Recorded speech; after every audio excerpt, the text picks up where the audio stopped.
may tsansa nang makapasok ang Pilipinas sa swimming competition ng Paris 2024 Olympics. Ito'y nang maaprobahan ng International Olympics Committee ang eligibility ni Filipina-Canadian swimmer Kayla Sanchez. Yan ang ulat ni Daryl Clares ng PTV Sports.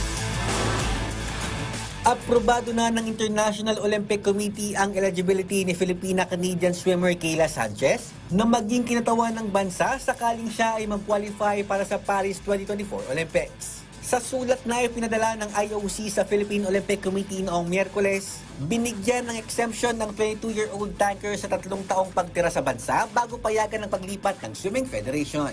Ikinatuwa naman ni POC President Abraham Babol Tolentino ang naging desisyon ng IOC Executive Board. Si Tolentino ang sumulat sa International Olympic Body noong November 8 para makalangoy si Sanchez para sa Pilipinas.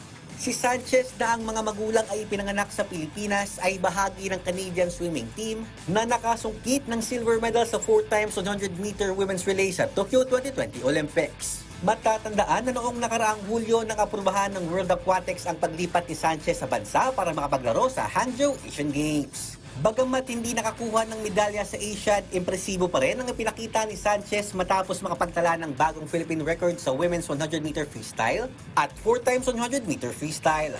Sa kasalukuyan, nasa Estados Unidos si Sanchez para lumahok sa 2023 Toyota US Open Championships. Daryl Clares para sa Bayan.